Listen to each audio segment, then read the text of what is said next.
ปันโนสัจจะปาลามัทธาปาลาเมสัมปันโนเดกาโลนามุทิตาอุเบกาปาลาเมสัมปันโนปิโสภาคาวาอาเทธานาปาลาเมปาลาเมสัมปันโนอาเทธานาปาลามัทธาปาลาเมสัมตามายเตกาโลนามุทิตาอุเบขาปาลาเมสัมปันโนโสภาคาวาเมตตาปาลาเมสัมปันโนเมตตาลาเมสัมปันโนเมตตาปาลามัทธาปาลาเม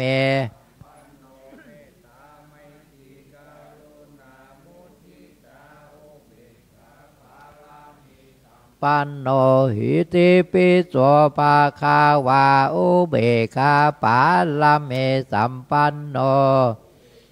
อุปปาลาเมสัมปันโนอุเบคาตาปาลาเมสัมปันโนเมตตา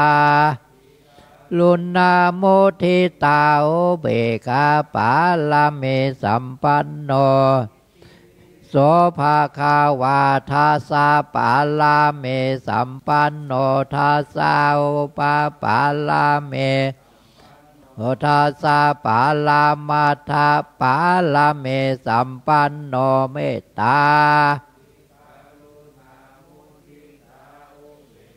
ปาลาเมสัมปันโนอิติปิโสภาคาวาสัมมาเทสาปาลาเมสัมมาเทสาอุปปาลาเมสัมปันโนสัมมาเทสาอันธาปาลาเมสัมปันโน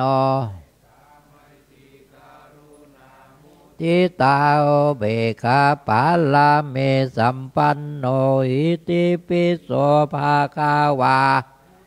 พุทโธอนันตาเทโคโนเอเตเปโสเอเตเป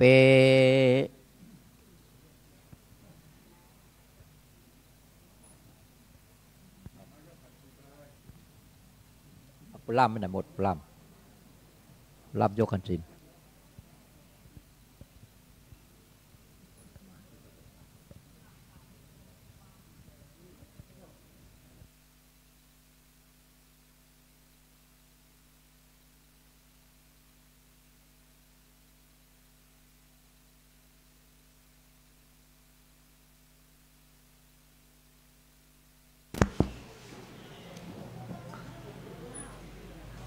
กับทุกคนทุกท่านปะนมมือ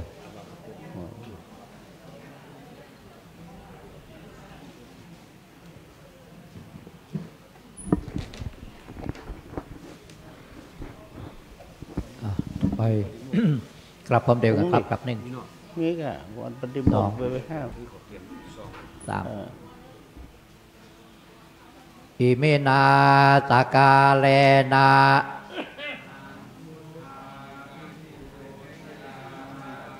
อิมินาสกาเลนะตังธรรมาภิโพชยามาอิมินาสกาเลนะตังสังฆังอภิโพชยามาอะระหังสัมมาสัมพุทโธภควาพุทธังภควตังอภิวาเทมิสวากขาโตภควตาธัมโมธัมมังนามัสสามิสุปฏิปันโนภควโตสาวกสังโฆสังฆังนามามิครับขอเจริญคณะสัตยาทุกท่านกราบท่านเจ้าคุณพร้อมเดียวกันครับกราบหนึ่งสองสามมายังพันเตเตสาลาเทนาสาหะปัญจศีลานิยาจามาตุเตยามปิมะยังพันเต ติสาละเนนะสาหะปัญจศีลานิยาจามะตาเตยามปิมะยังพันเตติสาละเนนะสาหะปัญจศีลานิยาจามะนะโมตัสสะภะคะวะโตอะระหะโตสัมมาสัมพุทธัสสะนะโมตัสสะภะคะวะโตอะระหะโตสัมมาสัมพุทธัสสะนะโมตัสสะภะคะวะโตอะระหะโตสัมมาสัมพุทธัสสะนะโมตัสสะภะคะวะโตอะระหะโตสัมมาสัมพุทธัสสะนะโมตัสสะภะคะวะโตสัมมาสัมพุทธัสสะนะโมตัสสะภะคะวะโตอะระโตสัมมาสัมพุทธัสสะพุทธังสรณังคัจฉามิพุทธังสรณังคัจฉามิธัมมังสรณังคัจฉามิธัมมังสรณังคัจฉามิสังฆังสรณังคัจฉามิสังฆังสรณังคัจฉามิทุติยัมปิพุทธังสรณังคัจฉามิทุติยัมปิพุทธังสรณังคัจฉามิทุติยัมปิธัมมังสรณังคัจฉามิทุติยัมปิธัมมังสรณังคัจฉามิทุติยัมปิสังฆังสรณังคัจฉามิทุติยัมปิสังฆังสรณังคัจฉามิตติยัมปิพุทธังสรณังคัจฉามิตติยัมปิพุทธังสรณังคัจฉามิตติยัมปิธัมมังสรณังคัจฉามิตติยัมปิธัมมังสรณังคัจฉามิตติยัมปิสังฆังสรณังคัจฉามิตติยัมปิสังฆังสรณังคัจฉามิปานาติปาตาเวระมณีสิกขาปะทังสมาธิยามิปานาติปาตาเวระมณีสิกขาปะทังสมาธิยามิอะตินนาตานาเวระมณีสิกขาปะทังสมาธิยามิอะตินนาตานะกาปะทังสมาธิยามิกาเมสุมิจฉาจาราเวระมณีสิกขาปะทังสมาธิยามิกาเมสุมิจฉาจาราเวรมณีสิกขาปะทังสมาธิยามิมุสาวาตาเวระมณีสิกขาปะทังสมาธิยามิมุสาวาตาเวรมณีสิกขาปะทังสมาธิยามิสุราเมรยมัชฌะปมาตฐานาเวระมณีสิกขาปะทังสมาธิยามิสุราเมรยมัชฌะปมาตฐานเวรมณีสิกขาปะทังสมาธิยามิอิมาเนปัญจสิกขาปะทานิเสเลนะสุขติงยันติเสเลนะโภคะสัมปตาเสเลนะเนพุติงยันติ ตัสมาสีลังวิโสทะเยสาธุสาธุครับต่อไปโยมขบัดครับเนี่ยสาธุโอกาสาโอตานาเป็นเดปาตังนิปานาปัจจัยโยโหนตุโนเนจังสาธุโอกาสาเป็นเดปาตังตานางนิปานาปัจจัยโยตุโนเนจังสาธุโอกาสาเป็นเดปาตังตานางนิปานาปัจจัยโยตุโนเนจังเนื่องด้วยในวันนี้เป็นวันเดือนเก้าเพ็งทุกสิ่งทุกอย่างก็ยังเป็นไปตามปกติแต่ว่าเวลาเจ้าวันนี้ก็จะเป็นการทำบุญตามเราจะมีการแจ้งข่าวให้กันว่าจะมีรายการอะไรอย่างพ่องในตอนเช้าวันนี้ท่านศึกษามีอย่างตอนเช้านี้ก็ก่อนที่จะวันนี้มันมีเทศอย่างวันนี้ก็ตั้งคณะกรรมการอันว่าเวลาชุลหุกก็ขอว่าเพื่อเตรียมการวันนี้จะเป็นวันส่งน้ำพระธาตุถ้าว่ามีการแสดงพระธรรมเทศนาก็คงจะมีก็เวลาจะปอว่าเพราะว่าก็จะต้องขอเป็นแจ้งรายการแล้วก็ตลอดถึงอาตมาจะอู้อย่างสักน้อยนี่เนาะเอาอีกนะเอาก็เป็นแล้วก็ถวายพรพระเนี่ยแล้วก็ถวายพระทหารมีอย่างกับประกาศวันนี้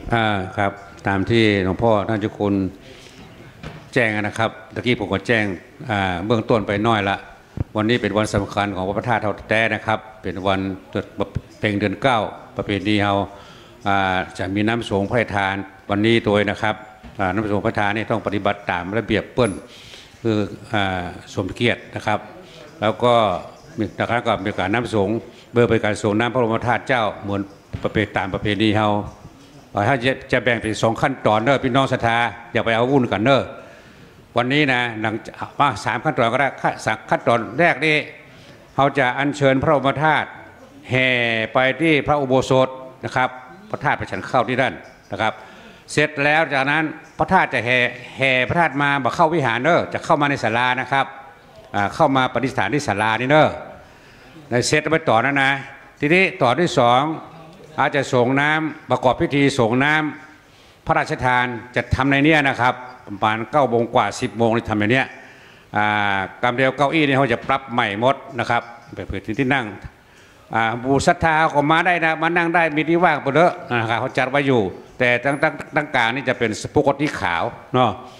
วันนี้ท่านผู้ว่าการจังหวัดเชียงใหม่คือเกียรติมาเป็นประธานในพิธีส่งน้ำสงฆ์พระราชทานโดยนะครับมหาก่อนได้การคือการต้อนรับท่านโดยเนาะการส่งน้ำสงฆ์พระราชทานนี้ก็แบ่งเป็นอย่างนี้ปีแล้วนี่กับปีนี้จะแตกต่างกันน้อยเนอะฟังผมว่าเนอะพอถึงเวลานะครับผู้ว่าการจังหวัดเชียงใหม่จะมาจุดธูปเทียนบูชาพระไตรเบื้องหน้าที่โต๊ะหมู่นี่นะครับแล้วก็ออกไปยืนที่หน้าพระบรมฉายาลักษณ์ถวายคำนับเปิดกลวยดอกไม้ธูปเทียนแพรนะครับแล้วก็โค้งคำนับหมู่เฮาที่เป็นจากฆราวาสว่าไม่ยิงประจายนะครับยกเว้นนักบวชถ้าประธานก็ยืนตรงนั้นเท่ากับยืนโดยเนอะถ้าใครอยู่ในพิธีนี่นะยืนโดยถ้าประธานคำนับเขาเอาคำนับโดยประธานก็จะเปิดกลวยเสร็จแล้ววางแล้วประธานคำนับอย่างกำเขาก็พร้อมคำนับประธานไปนั่งเขาก็นั่งลงนะครับหลังจากนั้นผู้ว่าจารย์จะนำไหว้พระรับศีลนะครับนำไหว้พระรับศีลเสร็จแล้วจะมีการอ่านหมายรับสั่งคือที่เขาได้รับให้ทานมาเนี่ยน้ำสงฆ์มาเนี่ยนะครับก็จะมีหมายรับสั่งมาโดยอ่านเหมือนงานให้ทานกู้อย่างที่เราเคยได้ยินนะครับเหมือนกู้ปี นะครับอ่านหมายรับสั่งแล้วต่อไปก็ท่านผู้ว่าการจังหวัดจะนำเฮากล่าวคำปูจาพระบรมธาตุเจ้าจอมทองนะครับเขาก็ว่าในใจเนอะผมต้องว่าในเปิ้นว่าป้าเขาว่าในใจนะส่งใจไปที่เปิ้นว่าฮันที่ถ้าไผ่ว่าได้ก็ว่าโดยในใจเนอะมันต้องว่าออกเสียงนะครับจากนั้นท่านผู้ว่าการจังหวัดจะกล่าวคำถวายน้ำสงฆ์พระราชทานนะครับกล่าวถวายน้ำสงฆ์พระราชทานเสร็จแล้วผู้ว่านั่งกับที่นะครับต่อไปเจ้าหน้าที่อาจจะเป็นท่านพระครูพิจิตรสรการหรือท่านหมหาบอยเฮาจะโอกาสอัญเชิญพระบรมธาตุก็ขออภัยอันเรียกมาถึงด้วยอันนี้ก่อนจะพิธีกรจะอัญเชิญจะเรียนเชิญท่านผู้ว่าการจังหวัดอัญเชิญน้ำสงฆ์พระราชทานซึ่งเราตั้งโคนไว้แล้วนะครับน้ำสงฆ์พระราชทานจะต้องไปห่อสงฆ์ก่อนพระธาตุไปทีหลังนะครับน้ำสงฆ์ออกจากประตูใหญ่ไปตามที่เขาปูพรมไว้นะครับไปมีผู้ว่าการจังหวัดเชียงใหม่มีปออันนะครับพอพิทวัฒน์บุตรเนี่ยกลางสัพพโทนถวายน้ำสงฆ์พระทานนำไปแล้วก็มีพระเดชพระคุณท่านเจ้าคุณหลวงพ่อเขาเนี่ยครับท่านสุวรรณพระครูท่านคุณสุวรรณนี่นะครับท่านพระศรีศิลปาจารย์นะครับที่ปรึกษาเจ้าพระเจ้าเนี่ยตามไปตามน้ำสงฆ์พระทานไปนะครับไปยืนรออยู่ที่ประตูหอล้อมมาเข้าหอล้อมด้วยยืนอยู่รออยู่นั้นที่ทำอย่างนี้เพราะว่าเปิ้ลบ่ฮื้อน้ำสงฆ์เปิ้ลบ่ฮื้อพระธาตุไปรอเพราะฉะนั้นต้องเอาน้ำสงฆ์ไปก่อนนะครับพอน้ำสงฆ์มาถึงเรียบร้อยแล้วต่างในศาลานี่นะครับท่านพระครูพิจิตรสรการจะโอกาสอัญเชิญพระบรมธาตุเสด็จจากในศาลาไปที่หอล้อมนะครับพอพระบรมธาตุเสด็จออกจากนี้มีขบวนอัญเชิญพระธาตุปิมิตรเจ้านะครับมีคารวาสหมู่เฮาที่มานี่บ่ต้องไปเข้าแถวรับวิคุปีเขาเข้าแถวรับปีนี้เขานั่งที่ไหนก็นั่งที่หั่นนะครับนั่งที่ไหนก็นั่งด้วยอาการอันสงบปนมมือถ้าพระธาตุผ่านไปนะครับปนมมือตาละนะครับขบวนจะมีท่านพระครูพิทิตเจติยานักนะครับหรือท่านมาเดินเฮาเนี่ยนะครับอัญเชิญพานดอกไม้นำขบวนท่านพระครูโสพลสุวรรณธรหรือตุลีเป็นอัญเชิญพระบรมธาตุแล้วก็มีท่านพระครูพิจิตรสรการท่านพระครูสมศักดิ์ท่านสังฆลักษณ์สมศักดิ์ถาวโรอันนี้ติดตามไปใกล้ๆนะครับแล้วก็มีเจ้าที่ชุดปกติขาวสองท่านครับจะกลางสัพพโทนทองคำถวายนะครับแล้วก็มีชุดทหารชุดแดงเอารออยู่หน้าประตูนี้หน้าบันไดนี่10 ท่านนะครับเป็นเกียรติกองเกียรติไปที่หอล้อมพอถึงหอล้อมพระธาตุเข้าหอล้อมเรียบร้อยแล้วยังมาส่งด้วยนะผู้ว่าจารย์อาจจะเป็นหนึ่งนะในหอล้อมโอกาสส่งน้ำถึงกำหนึ่งนะครับพอโอกาสส่งน้ำแล้วตรงนี้เสร็จแล้วเนี่ยท่านผู้ว่าการจังหวัดจะประกอบพิธีส่งน้ำส่งพระราชทานละเพื่อก็จะยกขวดน้ำส่งพระราชทานที่รับพระราชทานมานะครับซึ่งผมก็กำกับอยู่ตรงนั้นเสร็จแล้วพอพระสงฆ์พอประธานหรือผู้ว่าส่งน้ำลินน้ำลงไปเนี่ยทางพระสงฆ์ในที่พิธีนี้เป็นพระสงฆ์ทรงสมณศักดิ์ทั้งนั้นท่านเจ้าคุณทั้งนั้นนะครับมาวันนี้10 รูปจะเจริญชัยมงคลคาถานะครับบูเขาก็นั่งไหวอยู่เนี่ยอยู่ที่ไหนก็นั่งที่นั่นนะครับต่อจากนั้นเสร็จแล้วพอส่งเสร็จแล้วนะครับคณะที่ส่งน้ำส่งพระราชทานน่ะมีท่านผู้ว่าการจังหวัดมีท่านเจ้าคุณสุวรรณเฮามีท่านเจ้าคุณศรีเฮาทั้ง3 ท่านเนี่ยจะกลับมาในศาลาเนี่ยเหมือนกันนะครับจะกลับมาในศาลาเสร็จแล้วท่านผู้ว่าการจังหวัดและท่านผู้มีเกียรติทั้งหลายก็จะประเคนกับปิยพันธ์นะครับสังฆทานที่เขาเตรียมไว้กับพระสงฆ์ทรงสมณศักดิ์ที่เจริญชัยมงคลคาถาเมื่อกี้นะครับที่ผมว่าบ่ฮื้อไปบ่ฮื้อออกไปเข้าแถวเนี่ยเพราะว่าเขาต้องการอยู่กันที่ใดกับที่ท่านกำลังเขาจะมารับบอลพร้อมกันนะครับพอมาแล้วพระสงฆ์ทรงสมณศักดิ์10 รูปจะถวายอดิเรกถวายพระพรเขาก็ปนมมือจะรับพรตอนที่บนรับพรแต่ตอนที่บนถวายพระพรนี่นะที่องค์แรกที่บน องค์แรกที่อันเปิดกะถวายอดิเรกเขามันจะไปประนมมือเด้อเอามือลงให้กำนะครับดูแต่คนทั้งหน้าเขาอะคนทั้งหน้าเป็นปฏิบัติอะไรดูท่านเจ้าคุณทั้งหน้านะครับแล้วเอามือลงเขาก็มือลงนะครับปฏิบัติให้ถูกต้องเนาะจากนั้นเสร็จแล้วรับปอนเสร็จแล้วอย่าดำเสร็จแล้วทีนี้พระสงฆ์องค์เจ้า10 รูปสงฆ์สมณศักดิ์ที่เขานิมนต์มานี่นะเพื่อจะนำเขาไปออกประตูใหญ่นี่นะออกประตูใหญ่กู้ปีที่ผ่านมาเขาเพิ่งออกประตูหลังนี่มันผสมเกียรติได้ไรเนาะเพิ่งเขาคือบอกนี้นะครับออกประตูใหญ่นี่นะครับนำคณะสงฆ์ทั้งหลายไปส่งพระธรรมพระธาตุอันนี้เป็นตอนสุดท้ายแล้วกันนี่ไปปู่เขาก็นั่งอยู่ตรงนั้นนะครับมันมีเพื่อจะคือตู้เจ้าในพิธีสงฆ์ต่อไปตู้เจ้าที่อื่นตู้เจ้าที่มาทุกสงฆ์เสร็จแล้วจะเป็นชุดปกติขาวเนอะจะเป็นชุดขาวเข้าประสงค์แต่ทีนี้หมู่เจ้าบ้านเฮาคนทั้งหลายแหละมันหลายทางประธานฝ่ายจัดเนี้ยเพื่อจะบอกเพื่อจะเอาแผงมากั้นแผงเล็กมากั้นที่ทางเข้าหอล้อมที่ทางนี่ด้านนี่นะเพื่อเอาอ้อมไปทางหลังมันเนอะอ้อมไปที่หลังพระธาตุหลังไอ้วิหารปุ่นมาทางปุ่นน่ะมันจะเป็นเรียบร้อยดีแล้วก็เวลาออกทางนี้ออกทางที่ปุ่นมือเข้าเนี่ยออกทางเข้าทางออกทางนะครับมันจะสะดวกดีอันนี้คร่าวๆเนาะก็ได้ไปฟังเสียงท่านพิธีกรวันนี้ท่านรองสมเด็จสมเด็จวิทยาจะมาเป็นพิธีกรเถอะนะครับมาฟังพิธีกรพูดว่าเป็นอย่างนะครับอันนี้ศรัทธาเฮาเนอะมันก็ทีนี้เสร็จจากนั้น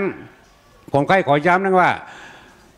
คนมาหลายวันนี้เนาะเฮาเป็นศรัทธาเก้าศรัทธาวัดพระธาตุ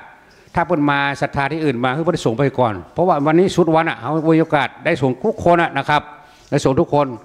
ถ้าว่ามันมีไผ่เขาก็ค่อยเข้าไปถ้ามีคนอื่นเขาคนอื่นไปก่อนทีนี้มีแถมมันเป็นห่วงผู้สูงอายุที่ช่วยตัวเองบอกแค่ได้ดีเท่าใดน่ะกับละอ่อนน้อยน่ะถ้าว่าเป็นลูกไผ่หลานไผ่ญาติไผ่นะก็ช่วยบอกกันว่าบอกคนจะเข้าแล้วแม่บอกคนจะเข้าพ่อมันลำบากอะไรกกเต้าแล้วคือพ่อคือแม่ยก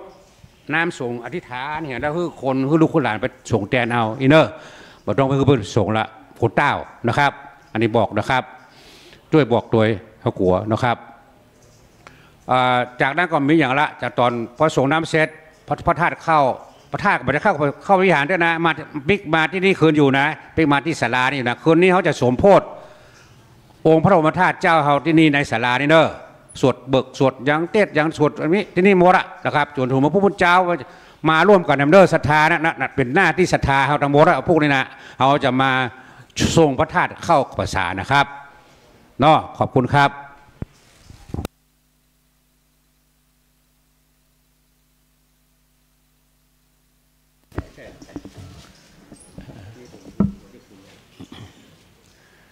ก็เดี๋ยวจะถวายพรพระก่อนที่จะถวายพรพระนี่ก็จะได้อู้อย่างสักหน่อยเนื่องจากว่าวันนี้เป็นว่าเป็นวันของพระทักษิณโมลีธาตุตามปกติแล้วจะมีงานอยู่สองอย่างสองเตื้อในปีหนึ่งเดือน5 เพ็ง เป็นวันที่พระทักษิณโมลีธาตุออกวสาก็เมื่อก่อนนั้นก็จะมีการจัดงานใหญ่โตตามประวัติที่เล่ามานะที่เคยทำมาต่อมากิจการงานของหรือว่าการบริโภคอุปโภคก็เพิ่มขึ้นและการพัฒนาครอบครัวก็มีความจำเป็นดังนั้นในการจัดงานในวันเดือน5 เพ็งนั่นก็เป็นอันว่าเหลือแต่เพียงอัญเชิญพระทักษิณโมลีธาตุออกวสาแล้วก็เป็นถือว่าใหญ่พอสมควรแต่ว่ามาถึงกับจัดงานประเพณีแต่ก็เป็นที่รู้กันว่าวันพระทักษิณโมลีธาตุออกวสาจึงมีศรัทธาประชาชนมากันนักมากันหลายแต่มาต่อมานั้นมีศรัทธาประชาชนมีความพร้อมแต่ละวัดก็สร้างองค์พระเจดีย์ขึ้นมาอย่างลงมาเนี่ยเขาก็จะสังเกตได้ ดอยแก้วก็มีหนองอาบจ้างก็แปลงใหญ่โตแต่ละที่ได้แปลงพระธาตุใหญ่โตนะวัดเกือบจะทุกวัดแปลงพระธาตุใหญ่โตก็ศูนย์รวมจิตใจก็หมู่บ้านก็หมายความว่าบ้านไผ่บ้านมันวัดไผ่วัดมันก็มีงานกันอันนั้นก็ยังตั้งหลายปุ้นเพื่อก็มีประเพณีกันสร้างพระธาตุขึ้นอำนวยความสะดวกแก่คนเฒ่าคนแก่และก็อีกอย่างหนึ่งประชาชนก็มีความพร้อมขึ้นก็เลยงานใหญ่ๆนั่นก็กล่อยไปเขาจะหันว่าตอนที่เขามาอยู่ใหม่ๆพศ35-36เวลาพระธาตุออกนั้นคนจะแน่นตกใจนะแปลกใจจะตกใจแปลกใจให้ถามว่าเพิ่นมีพระธาตุออกพระธาตุออกพรรษาคนก็มานักแต่ปัจจุบันนี้พระธาตุออกก็ดูเหมือนว่ายังทุก15 ค่ำไปเนี่ยทุก15 ค่ำหลังจากพระธาตุออกแล้วนะก็จะเป็นธรรมดาแม้แต่งานส่งน้ำนี่ก็เขาก็จึงเหลืองานประเพณีส่งน้ำในเดือนประเพณีเดือนเก้าหรือว่าเดือนเก้าเป่งเป็นพระธาตุจำพรรษาทุกคนก็เป็นที่อาลัยอาวรณ์ว่าตั้งแต่นี้ต่อไปพระธาตุจะอยู่จำพรรษาพอดีก็ตรงกับฤดูฝนมาฝนตกน้ำนองน้ำมีก็ประชาชนก็ได้ประกอบเกษตรกรรมโอกาสที่จะได้มาเฝ้าพระธาตุทุก15 วันนั้นก็เป็นอันว่าไม่ค่อยสะดวกเพราะว่าจะต้องอยู่ตรักตรำกับทุ่งนาแต่เวลามันก็เปลี่ยนไปมันปรับตามโอกาสไปขณะนั้นในวันนี้ถือว่าเป็นวันสำคัญเป็นหัวใจ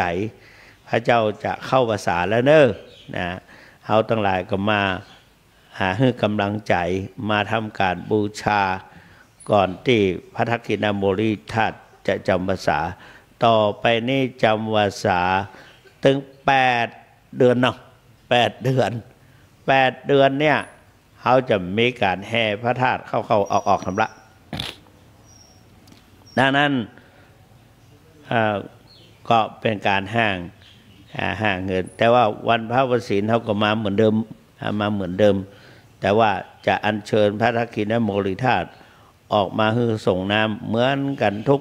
15 วันนั้นก็ขอระงับไว้ก่อนพระเจ้าว่าประเพณีเปิดเป็นอย่างนี้เพราะฉะนั้นประเพณีวันนี้ในนี้คณะกรรมการจึงจัดงานขึ้นความจริงมันเป็นประเพณีของเขาอยู่แล้ว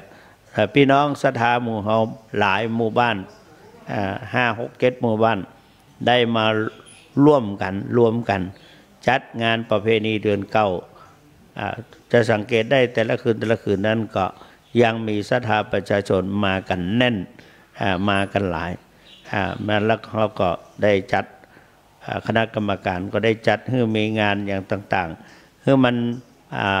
มีเหมือนกูอย่างอีเก้ก็มีซอก็มีอะไรอย่างก็มีเพราะฉะนั้นตลอดถึงคนเฒ่าคนแก่จะมากันวันเนี้ยคนเฒ่าคนแก่ไกลๆก็จะมาได้นิมนต์ก็จังมันนิมนต์ก็จังเจิญก็จังบัดเจิญก็จังก็จะมาจอมตองวันนี้ตามที่แม้แต่พระเถระ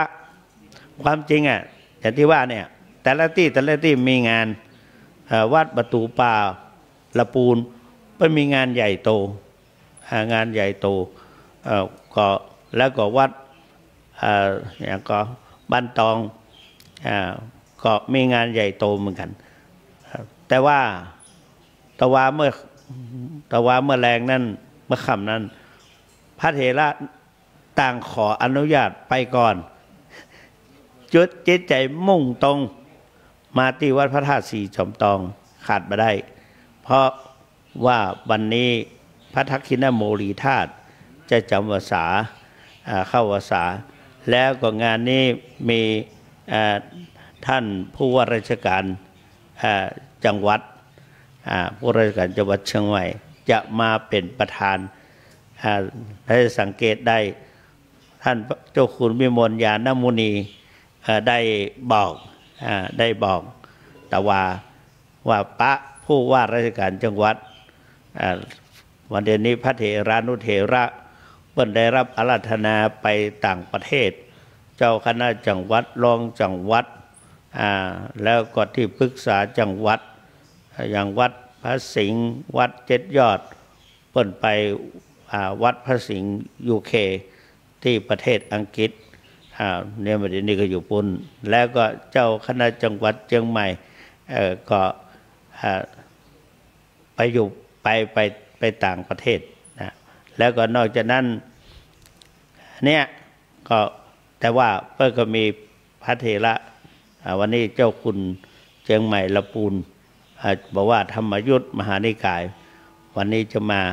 โดยเฉพาะที่จะมาเป็นประธานในวันนี้ก็มีท่านเจ้าคุณเจ้าคณะจังหวัดละปูนแล้วก็เจ้าคณะจังหวัดเชียงใหม่ละปูนแม่ฮ่องสอนฝ่ายธรรมยุทธแล้วก็จะมีท่านเจ้าคุณหลายๆท่านหลายๆรูปก็จะมากันวัดดอนจันทร์วัดหลายๆวัดที่นึกบอกเดี๋ยวนี้ก็จะมาล้วนแล้วแต่เป็นพระราชาคณะเป็นเจ้าคุณทุกรูปที่มาวันนี้ก็และเพื่อให้เกียรติยกย่องเชิดชูพระทักษิณโมลีธาตุวันนี้ดังนั้นในวันนี้จึงจะต้องทำแล้วก็เพื่อจะมาพอแบบอย่างวัดพระธาตุจัดอย่างใดพระธาตุจัดอย่างใดเพราะฉะนั้นเราก็จะต้องมีการจัดระบบระเบียบคือเป็นไปแล้วอย่างที่สองก็เพื่อให้ความเคารพแต่น้ำสงฆ์ซึ่งได้รับพระกรุณาโปรดเกล้าพระราชทานคือมาต้องจัดให้สมพระเกียรติที่พระองค์ได้ทรงสถานเลื่อมใสพระทักษิณโมลีธาตุเพราะว่าตอนที่พระองค์ยังไม่ได้ขึ้นของราชสมบัติก็ได้เสด็จมาทั้งส่วนพระองค์มาที่วัดพระธาตุเจ้าศรีจอมทองแล้วก็ได้มาส่งน้ำพระทักษิณโมลีธาตุเพราะฉะนั้นดูมันสองเตื้อกันนะดังนั้นพระองค์ท่านได้พระกรุณาโปรดเกล้าได้พระราชทานน้ำมาหมู่เฮาทั้งหลายก็ให้ความเคารพนะเพื่อให้สมพระเกียรติวันนี้ก็จึงได้นิมนต์พระราชาคณะมานะพระราชาคณะมาเพื่อให้สมพระเกียรติและก็เป็นการเชิดชูบูชาพระทักษิณโมลีธาตุเพราะฉะนั้นรู้สึกดีใจและก็ขอเชิญบรรดาคนเฒ่าคนแก่เฮามาเป็นเกียรติมาคล้ายๆว่ามาส่งพระธาตุเข้าพรรษานี่ภาคเช้านี้ถ้าว่ามาได้ก็ขอมาแล้วก็ตลอดถึงตอนกลางคืนจะมีการสวดมนต์ตันมีการเทศเมืองต่างๆก็พยายามจะรักษาวัฒนธรรมประเพณีของพระทักษิณโมลีธาตุหรือว่าวัดพระธาตุเจ้าศรีจอมทองเหมือนกับพระเดชพระคุณหลวงปู่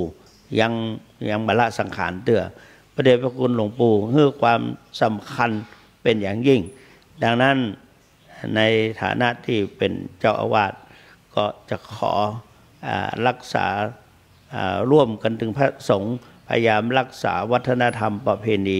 ของวัดพระธาตุศรีจอมทองไว้ให้มากที่สุดเท่าที่จะมากได้วันนี้จึงรู้สึกดีใจที่ศรัทธาทั้งหลายได้ให้ความสนใจได้ให้ความเคารพยกย่องเชิดชูบูชาพระทักษิณโมลีธาตุดังนั้นก็จะขอเชิญศรัทธาพี่น้องคนเฒ่าคนแก่เฮาก็ขอมาพร้อมเพรียงกันเอามานั่งฟังพระสงฆ์สวดเจริญพระพุทธมนต์ทั้งภาคเช้าภาคบ่ายภาคเย็นหรือว่าภาคค่ำมาก็แม้แต่มหรสพต่างๆคืนนี้จะหยุดมดมีการละเล่นอย่างสักอย่าง ทุกสิ่งทุกอย่างวันคืนวันนี้จะมีตึก5 โมงแมลงตะอันประเพณีวัฒนมหรสพอย่างต่างๆอันนี้ก็เป็นการที่เขายกย่องพระทักษิณโมลีธาตุจึงขออนุโมทนาชื่นชมศรัทธาญาติโยมทั้งหลาย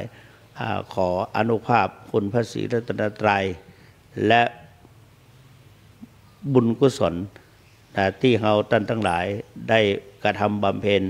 เพื่อทั้งหมดทั้งมวลนี้ก็เพื่อที่จะส่วนหนึ่งก็เพื่อที่จะรักษาวัฒนธรรมจารีตประเพณี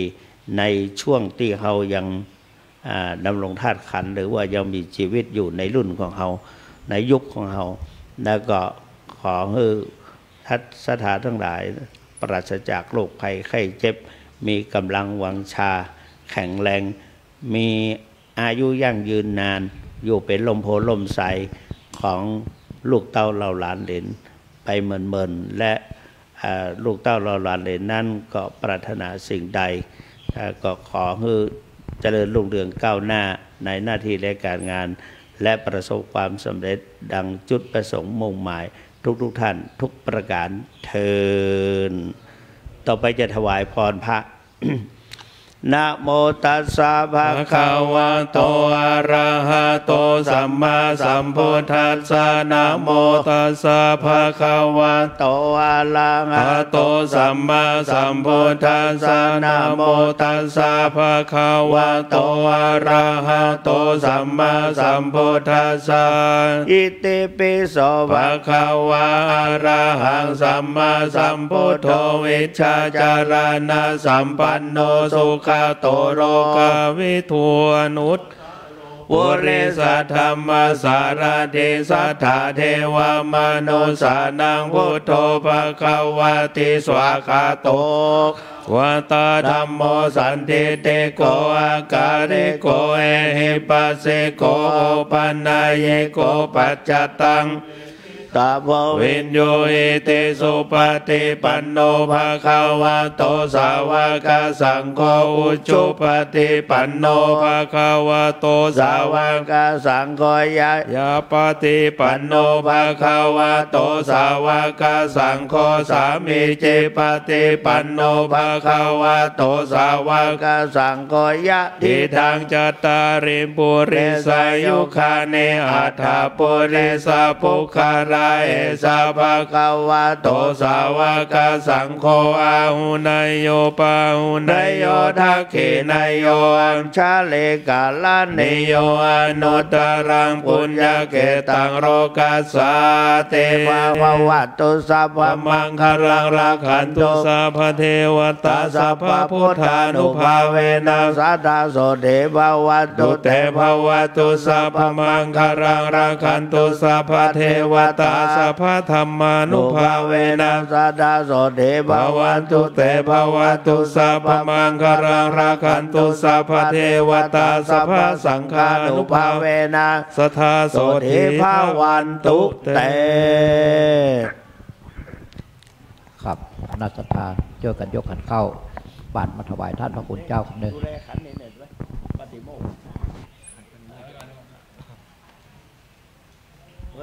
เขายังไม่ได้เอาเข้าอันนั้นมากันอันนี้ให้ท่านมหาดูแล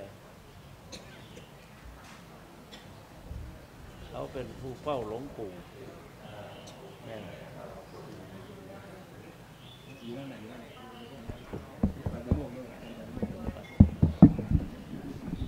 ในขณะที่คนมานี่ก็ได้ลำเลียงแกขนเขาลำเลียงมานี่ก็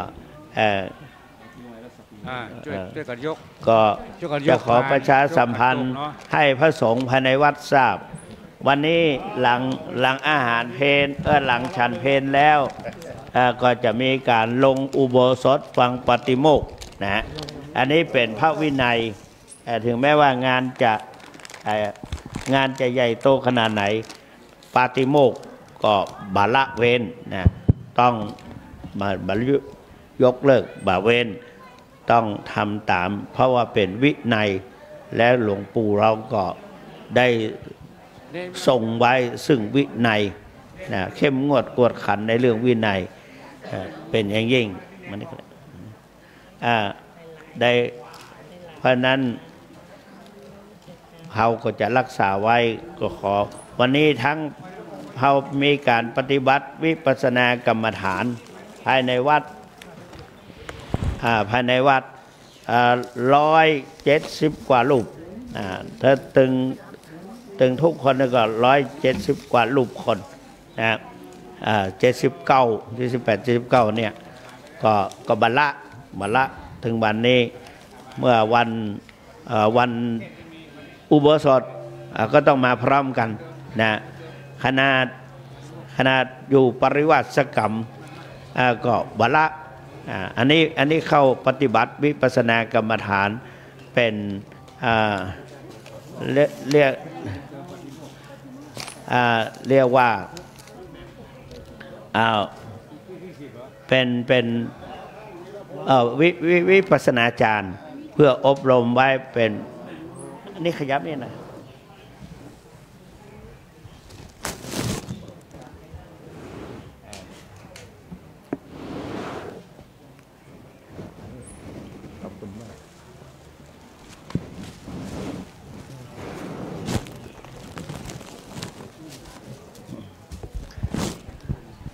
ดังนั้น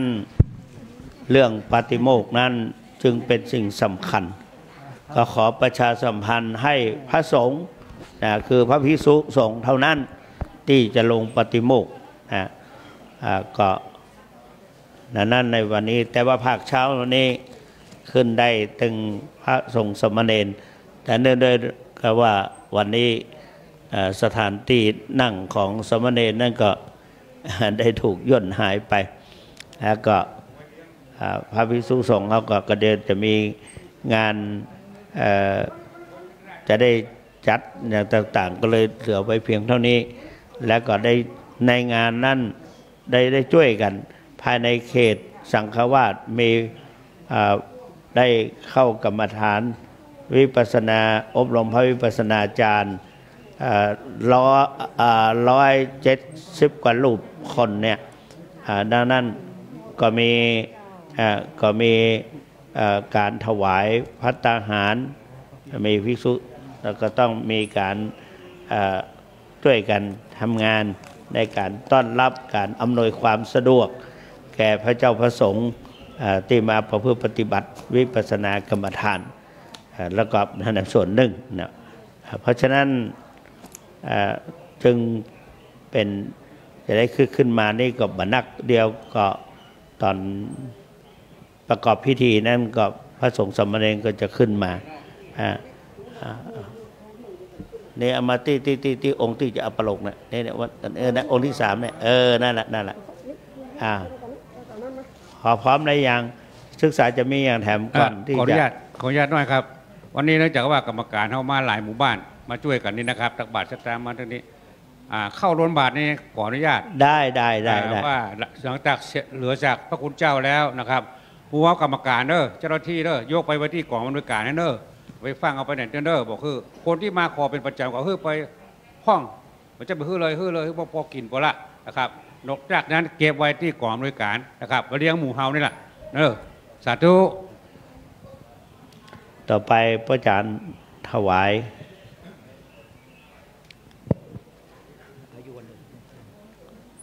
ครับพร้อมแล้วก็คำถวายครับ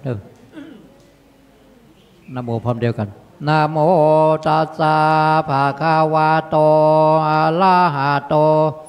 มาสัมพุทธัสสะนะโมตัสสะภะคะวะโตอะระหะโตมาสัมพุทธัสสะนะโมตัสสะภะคะวะโตอะโตสัมมาสัมพุทธัสสะว่าพร้อมเด็กกันครับเยมานิมายังพันเตภัตตานิสาปาลิวาลานิภิกขุสังฆาสะโอโนชยามะสาธุโนพันเตภิกขุสังโฆอิมานิภัตตานิ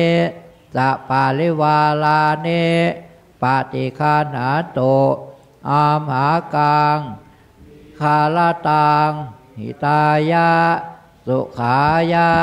ข้าแต่พระสงฆ์ผู้เจริญข้าพระเจ้าทั้งหลายขอน้อมถวายภัตตาหารพร้อมทั้งบริวารทั้งหลายเหล่านี้แก่พระภิกษุสงฆ์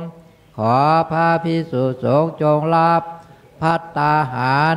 พร้อมทั้งบริวารทั้งหลายเหล่านี้ของข้าพระเจ้าทั้งหลายเพื่อประโยชน์และความสุขความเจริญแก่ข้าพระเจ้าทั้งหลายตลอดกาลนานเทอญสาธุยัคเคพันเตสังโฆชานาตุขอพระสงฆ์ทั้งปวงจงฟังคำข้าพเจ้าบัดนี้ได้มีทายกทายิกาผู้มีจิตศรัทธาได้น้อมนำมาซึ่งภัตตาหารมาถวายเป็นสังฆทานแก่พระภิกษุสงฆ์อันว่าสังฆทานนี้ย่อมมีอานิสงส์อันยิ่งใหญ่สมเด็จพระพุทธองค์จะได้จำเพาะเจาะจงว่าเป็นของภิกษุรูปหนึ่งรูปใดก็หาไม่ได้เพราะเป็นของสงฆ์ได้แก่สงฆ์ทั่วทั้งสังฆมณฑลพระพุทธองค์ตรัสว่าให้แจกกันตามบรรดาที่มาถึงฉะนั้นบัดนี้ข้าพเจ้าจะสมมุติตนเป็นผู้แจกของสงฆ์พระสงฆ์ทั้งปวงจะเห็นสมควรหรือไม่เห็นสมควรถ้าเห็นว่าไม่เป็นการสมควรแล้วไซร้ขอจงได้ทักท้วงขึ้นในท่ามกลางสงฆ์อย่าได้เกรงใจถ้าเห็นว่าเป็นการสมควรแล้วก็ขอจงเป็นผู้นิ่งอยู่บัดนี้พระสงฆ์ทั้งปวงนิ่งอยู่ข้าพเจ้าจักรู้ได้ว่าเป็นการสมควรแล้วจะได้ทำการแจกของสงฆ์ต่อไปณการะบัดนี้นะโมตัสสะภะคะวะโตอะระหะโตสัมมาสัมพุทธัสสะนะโมตัสสะภะคะวะโตอะระหะโตสัมมาสัมพุทธัสสะนะโมตัสสะภะคะวะโตอะระหะโตสัมมาสัมพุทธัสสะอายังปฐมภาโคมหาเถรสะปาปุนาติส่วนที่หนึ่งย่อมถึงแก่พระเถระผู้ใหญ่ผู้อยู่เหนือข้าพเจ้าอวเสสาภาคาอัมหากังปาปุนันติส่วนที่เหลือจากพระเถระผู้ใหญ่แล้วย่อมถึงแก่พระข้าพเจ้าทั้งหลายคือพระอนุเถระรองลงมาจนถึงพระนวกะรูปสุดท้ายแล้วเหลือจากนั้นย่อมถึงแก่สามเณรแม่ชีโยคีอุบาสกอุบาสิกาญาโยมคฤหัสถ์ทั้งหลายและสัตว์ทั้งหลายขอให้ท่านทั้งหลายเหล่านั้นจงบริโภคตามความสุขตามความสบายเถิดสาธุสังโฆรุจติสังโฆรุจติสังโฆรุจติ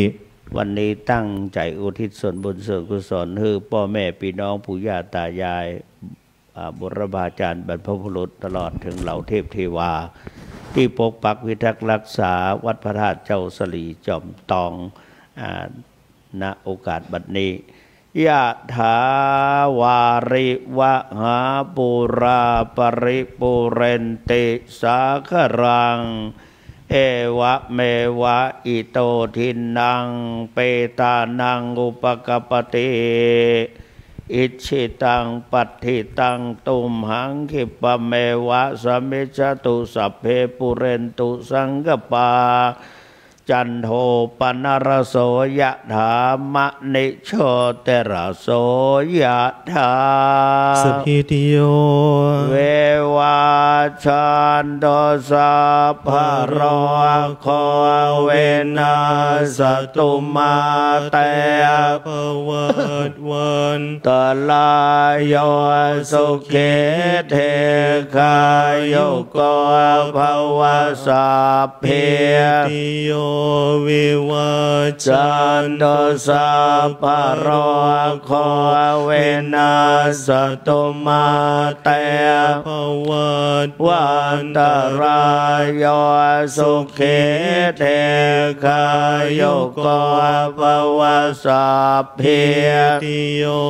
วิวัจจันโตสัพพะโรโคเวนัสตุมาเตภว ปัตวันตรายโยสุขีทีกายโยโกภวะอภิวาทนาสิเลสเนจังวุฒาปัจจายโนจัตตารโอธรรมาวัฏันติอายุวันโนสุขังพระลังอายัญจะขอดาเกนาเทนาสังฆามเทตาเทกราตังเอตายาสัทธานาโสอุปกาปฏิโสยติธรรมโมจายาเนดาสิโตเปตา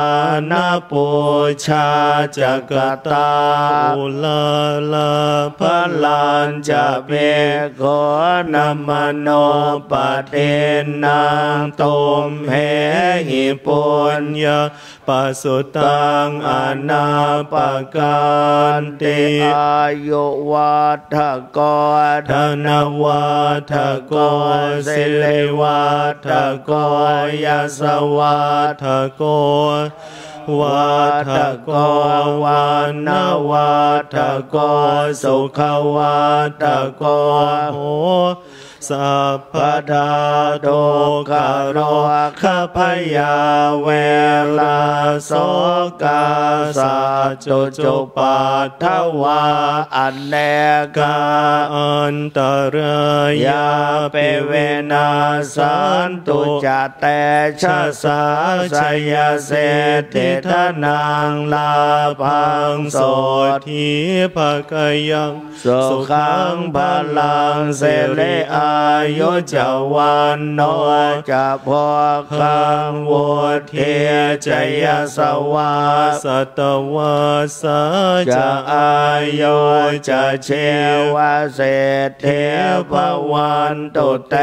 ภวตุสัพพมังคลังราคันตุสัพพเทวตาสัพพพุทธานุภาเวนัสตาโสทีภวันตุเตภวตุสัพพมังคลังราคันตุสัพพเทวตาสัพพธรรมานุภาเวนัสตาโสทีภวันตุเตภวตุสัพพมังคลังราคันตุสัพพเทวตาสัพพสังฆาโนภาเวนัสตาโสทีภาวันตุเตธรรมยังสาธุกลังกะโลมาเสสาธุสาธุสาธุครับต่อไปขอเชิญทุกท่านนั่งสมาธิเจริญภาวนาแผ่เมตตากุศลผลบุญตามต่อไปครับ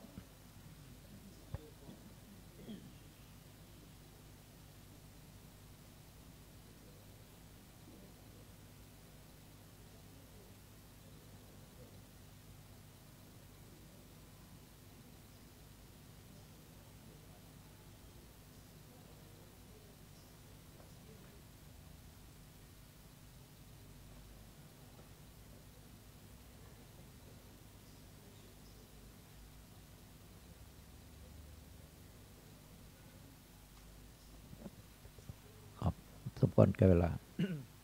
เอตังตานากัมมังนิปานาปัจจายโยตุโนเนจังเอตังศีลากัมมังนิปานาปัจโหนตุโนเนจังเอตังภาวนากัมมังปัจจายโยโหนตุโนเนจังยังเกณเจโกชาลังกัตตาปังเอกาเตเอกาตังปุญญังโนอนุโมทันโตโสนันโตพนโตติกาตาเทกาโยกาสาทาโอนโตสัพพะสัตตานังอัตตานังปาลิหาลันโตมาตาปิตาสุเขตา โทขาปามุจจันโตสัพเพญาติกาโสเกตาหนโตโทขาปาโตสัพเพญาติกาโสเกตาหนโตโทขาปามุ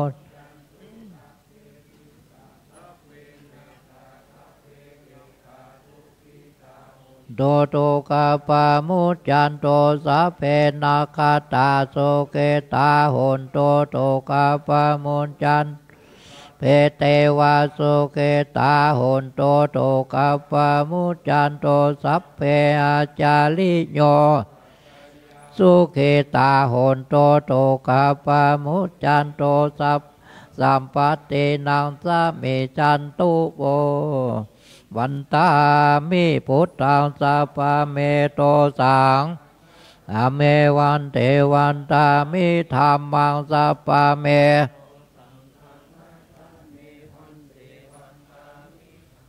สัพพะเมโตสังฆามาตาเมวันเทวันตาเมกโลปัสสาลิเยสัพพะเมโตสังฆามาตาเมวันเทวันตากัมมาทานังสัพพะเมโตสังกัมมาทาเม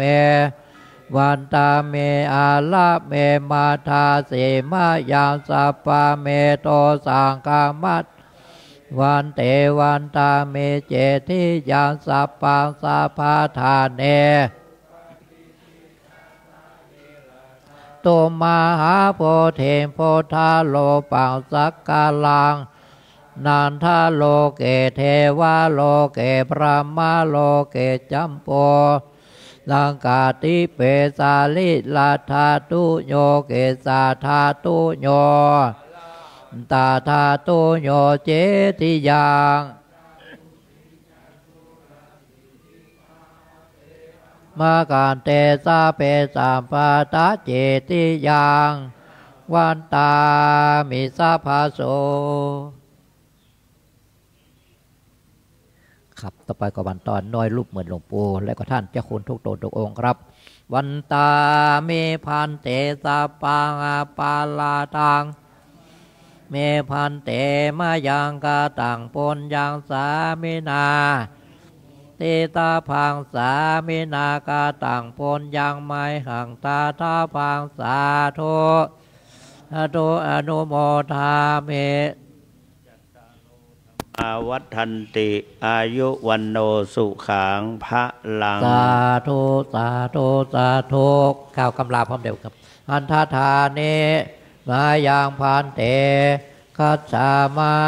พาหุกิจามายังพาหุกาลานิยายสถานิตุมเหกาลังมัญญาธาสาธุพันเตสาธุพันเตสาธุพันเตวันนี้มีอุโบสถศีลกะมีเนาะอุโบสถศีลมีไหมโลโกวินัสตุมาเตภวะตนเข้ามาเลยอุโบสถศีลมีตะใดก็ตะอันสิริสนิจังวุฒาปัจจายโนจตาโลธรรมาวัฏติอายุวันโนสุขังพลังอุโบสถศีลมามีตะใดก็ตะอันมาเพ่อุโบสถศีล